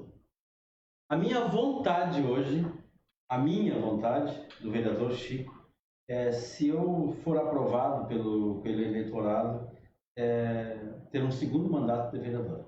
Essa é a minha vontade. Pré-candidato à vereança. Sem dúvida. Sem dúvida, sou pré-candidato à vereança. Se o meu partido assim entender, eu sou pré-candidato à vereança. Eu gostei, como eu te disse, eu gostei muito daquela experiência que eu tive no Executivo. Foi show de bola, fiz grandes amigos, procurei desenvolver um trabalho com respeito e respeitando principalmente os técnicos que lá trabalhavam, né? Porque, como eu disse agora há pouco para ti, as pessoas, os cargos políticos vão e vêm, mas eles ficam lá. Não foi absolutamente nada diferente, muito pelo contrário. Esses meus 4 anos no Legislativo, 4 anos que vai se completar agora com 2020, para mim foram altamente proveitosos, enriquecedores do meu currículo de vida. Naquela experiência que tu leva lá para daqui a 20, 30 anos, tu tá sentadinho na cadeira de balanço e contando para os netinhos. Em que pese eu já tenha 4 netos, né? Eu já tenho neto para contar história. Posso não ter muita história, mas tenho bastante neto. Enfim. Essa tá boa. Mas como eu estava respondendo a tua pergunta, o meu desejo é concorrer à vereança mais. Mas, não foi isso que eu te perguntei. A chance de tu compores uma chapa com Mainardi. 0, 5, total ou nula? É A, B, C ou D. A chance de eu estar vivo em outubro pode ser 0, 100, 50. Eu não posso, é uma situação. Não é 0. Para responder a tua pergunta. Respondeu! Para não passar por um enrolador. Não quero ficar em cima do muro, não quero tirar o corpo fora, não quero fazer aquele joguinho político. Não é 0, absolutamente, claro que não. Muita coisa pode acontecer. Daqui a pouco eu posso concorrer a prefeito. Nada. Por que não? Obviamente que não é o que a gente pensa, eu falei, né? Composição, né? Fala aí, produção. A produção está se mordendo para falar. É que tem muita pergunta. Faço ideia. Uma dessas é essa. Eu quero trazer a participação, então, do nosso amigo. E aí, teve um questionamento a respeito disso. A possibilidade de o senhor vir como candidato a prefeito e o Mainardi ser seu vice? Olha, Respirou fundo, Chicão! Eu particularmente acho uma possibilidade muito remota, né? Mas o futuro pertence a Deus, não a nós. Nossa vida está nas mãos de Deus. Eu não posso absolutamente dizer, eu vou fazer tal coisa em outubro. Não, absolutamente não. Quem é que ia imaginar quando tu estavas na presidência da OAB, que eu ia lá te entrevistar? Que eu ia me enveredar para o caminho político. Claro, sem dúvida alguma. E olha que assim, eu vou te dizer uma coisa, eu não simpatizava em absolutamente nem um pouquinho com a política partidária. É mesmo? Não simpatizava. Não simpatizava, por isso que eu não julgo as pessoas hoje que vão para o Facebook. Aí eu coloquei agora há pouco uma movimentação minha, um trabalho que a gente fez lá no início de 2017, visitando os postos de saúde. E eu fiz a postagem, né? A repostagem daquele meu ato, e aí um munícipe lá, um eleitor, enfim, um cidadão fez um comentário lá, agora eles aparecem, é ano de eleição, e aí eu fiz um comentáriozinho e chamei a atenção, cara, não é agora, isso foi lá em 2017. Mas eu não condeno esse comportamento, porque infelizmente isso é fruto da própria política, dos próprios políticos. Isso é fruto de um comportamento que a classe política criou, e a gente não pode querer tapar o sol com a peneira. Como é que eu vou criticar um cidadão que não acredita na política, que não acredita nos políticos, se foram os próprios políticos que criaram esse sentimento na população? Então não dá para ter, não dá para julgar, não dá para querer condenar, não dá para querer criticar. O que a gente tem que fazer é concordar e dizer: eu estou trabalhando para tentar mudar essa realidade. Ponto. E aí, produção, tem mais alguma coisa? Porque senão a gente vai ficar até meia-noite. Papo de tiche. Não, tá tranquilo. O papo contigo é sempre legal, é descontraído. Esse talvez seja, entre aspas, meu virtude barra defeito, né? Porque eu começo a conversar e vai pro lado e segue aqui. Mas eu quero agradecer ao pessoal, os internautas que hoje, olha, algum recorde... Batemos a 100. 100 abraços para o próximo programa. Que loucura, meu. Recorde. Que loucura. É um recorde nosso. Que loucura. Fico feliz. Que loucura. Impressionante. Só fazer um último registro no comentário. Que quem escreveu foi o Magno Dias Júnior. E em relação ao IPTU, não adianta o Chico, a Bia e o Lelinho irem a favor do povo se os outros vereadores são contra o povo. O IPTU em Bagé talvez seja o mais caro do planeta. Uma questão, eu sei que a gente está com o tempo estourado. Não, vai nessa. Uma questão que é importante colocar. Tem nós fomos procurados no gabinete por uma senhora com um carnezinho de IPTU do valor da taxa única do ano, né? Não parcela, obviamente, mas o valor único do ano, 7 mil e alguma coisa. É uma paulada, né? Mas e quanto é que foi o ano passado? 1.700. Não, peraí, mas o que aconteceu? Nada! Não aconteceu absolutamente nada. Mas a senhora aumentou a área construída, por acaso a sua rua foi pavimentada com pedrinhas de rubi, de repente, né? Como tem aquela musiquinha infantil. Pedrinhas de brilhante. Pedrinhas de brilhante pro meu amor passado? Não! Está errado, eu vou lhe dar um conselho. Antes de qualquer coisa, vá na fazenda e peça para revisarem. Porque de 1.700 passar para 7.000 lá vai pedaço não tem sentido nenhum. Nada justifica. Uma coisa eu vou lhe afirmar categoricamente, está errado. Se é errado muito pouco ou médio, não sei. Ela foi na fazenda e lá o IPTU dela baixou para 2.500 alguma coisa. Ou seja, tinha um errinho de 5 mil reais. Confecção no cálculo. Um errinho de 5 mil reais no cálculo. Fomos chamados para uma outra pessoa, uma outra contribuinte que mora na rua do acampamento. E ali a gente viu também uma mudança, não tanto como essa, mas uma mudança que passava léguas da taxa da inflação, 6, 7%, exagerando, rompendo as barreiras ultrassônicas de 10%. A inflação foi 4. Sim, sem dúvida. E aquilo ali também era alguma coisa tipo de 2.000 e pouco para 3.000 lá vai pedrada. Mas o que aconteceu? Fiz a mesma pergunta. Rua do acampamento. A rua do acampamento está pavimentada há muito tempo. Aumentou a área construída? Teve alguma? Não. Exatamente a mesma coisa do ano passado. Mas tem alguma coisa errada? E comecei a analisar, comecei a olhar ali, embora não apareçam os critérios da pontuação ali no carnê, e eu observei que tinha ali valor venal do imóvel no ano passado. 57, 50 e poucos mil reais.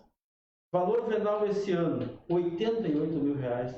Mas só um pouquinho. E quem é que teve esse critério? E por que só tu? Como é que funciona isso? Estão atualizando conforme hoje nós vamos atualizar a rua do acampamento. O ano que vem nós vamos atualizar outra rua. Não, velho, não é assim que funciona. Essa atualização, ela tem que ser isonômica, tem que ser para todos, tem que ter um critério, não é o que eu acho que é. Tem que haver uma questão, inclusive, legal para isso. Que tinha que fazer, há muitos anos atrás, o tal do levantamento aerofotogramétrico. Isso era para a área construída. Isso era para a área construída. O que não é o caso. Aqui foi a avaliação do imóvel propriamente dito, que a prefeitura entendeu, por A mais B, que 58 estava muito baixo, nós vamos passar para 86, 88, sei lá quanto. Então, as pessoas têm que tomar muito cuidado com isso, porque elas vão ir na prefeitura e vão dizer, não, mas está errado. E eu vou, não, mas a sua casa não vale 88? Até pode valer, mas não é assim que se faz.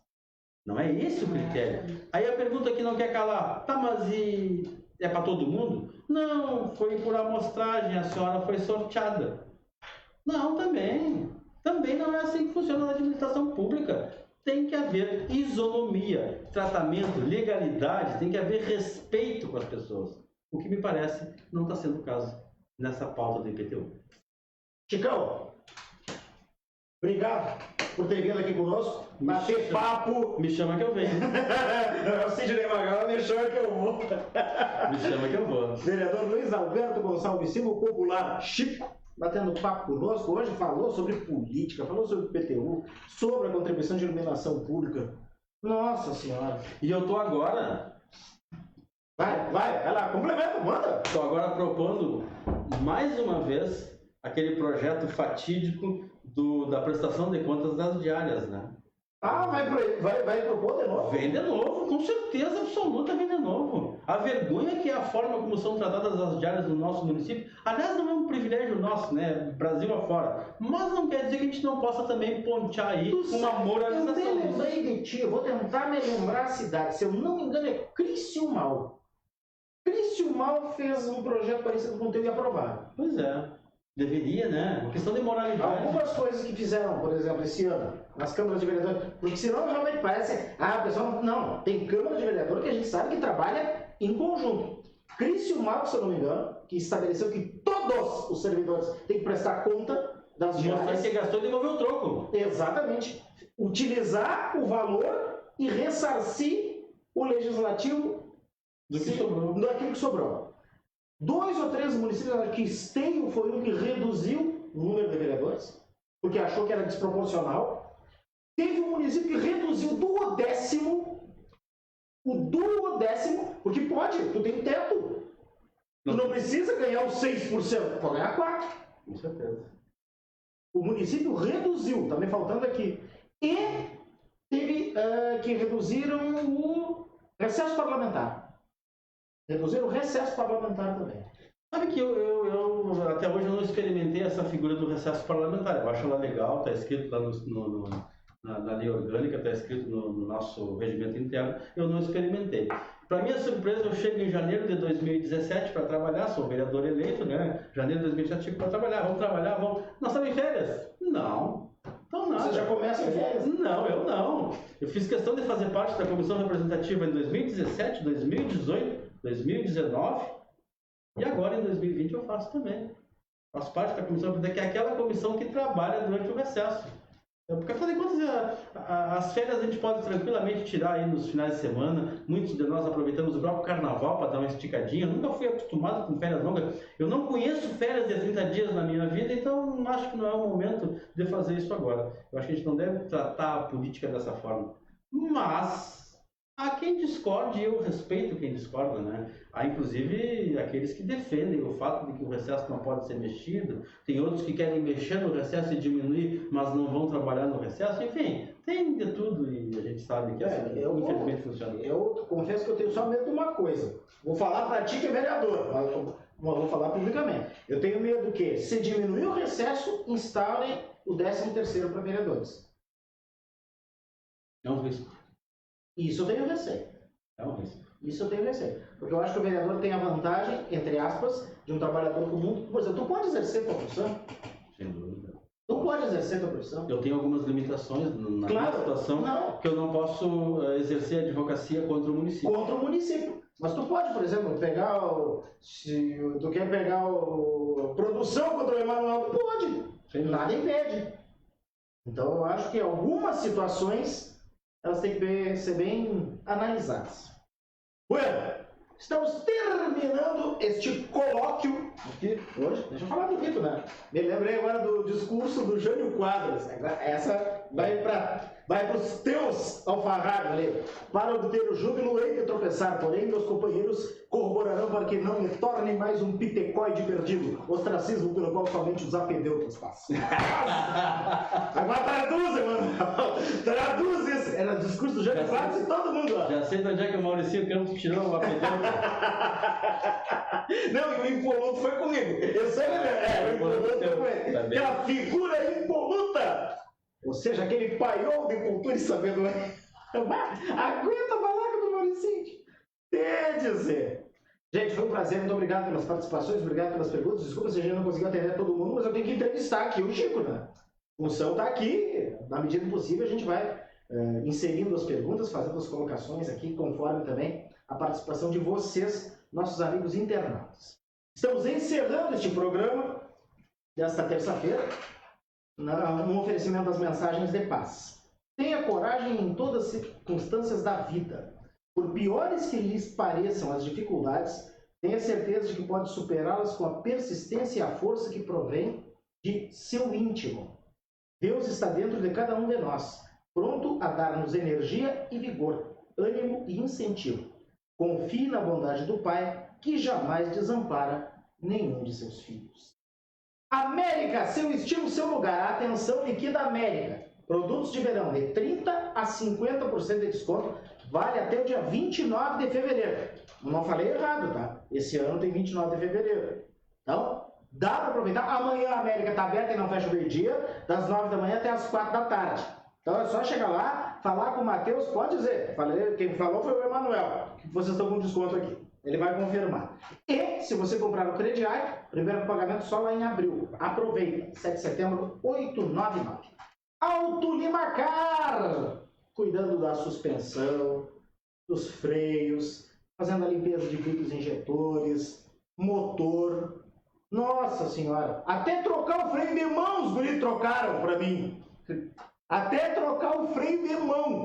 Eles fizeram. Aliás, deixaram nos trinques e nos conformes. E é claro, aproveite para revisar o carrinho. Você ainda vai viajar, ó. Quer pegar a estrada, pega com segurança, porque confiança você vai ter na Auto Limacar. Dr. Freitas 378. Agende seu horário aí, 3311-0737. Eluz Joias do Brasil, com a nova linha de joias e semijoias chegando. Já tá tudo no Instagram e no Face. Eluz Joias do Brasil. Tem umas pedras tão bonitas, tem até o olho de tigre, que a professora Emilinha lá já me repassou. E, aliás, agora em março chega a nova coleção de óculos, que graças a Deus vendeu tudo. Venderam todos. Pessoal da Eluz, ó, 10. Grande abraço a Emilinha e toda a equipe. Lembrando que a Eluz vai até você. 99161-7406. 99161-7406. Apoio da Igreja Episcopal Anglicana do Brasil em Bagé, com as celebrações da Matriz do Crucificado, Paróquia da Crucifixão, capelas de São Lucas, no bairro Menino Deus, de São Felipe, no bairro Dois Irmãos, e de São Marcos, nas proximidades do Jardim do Castelo. E deu por hoje. A produção tá louca para falar. O que aconteceu? Tem mais alguma coisa? É que o Maurício Campos está muito nervoso, gente. Ele tá mandando outra. Mauricinho nervoso, Chico? O Mauricinho nervoso? Não, produção. Ainda bem que ele não incomoda. Não, capaz, impossível. Uma das mensagens é assim, ó. Ele deve estar furioso porque hoje eu dei furo no panorama esportivo lá da clube. Eu informei que o novo técnico do Guarani antes do programa. Uma das mensagens do Maurício é assim: advogar pra mim ele pode e faz bem. Essa eu já tô sabendo. Essa eu já fiquei sabendo. Gente, muito obrigado pela audiência de todos. Uma boa semana. Lembrando que na sexta-feira, 8 da noite, estamos de volta com mais um Em Pauta aqui na nossa fanpage pelo Facebook. A todos, muito obrigado pelo carinho, obrigado pela audiência e fiquem com Deus. Uma boa semana a todos. Sexta-feira, 8 da noite, cá estamos. Ou, como diria o bicheiro, catamos. Abraço. Fui! Show.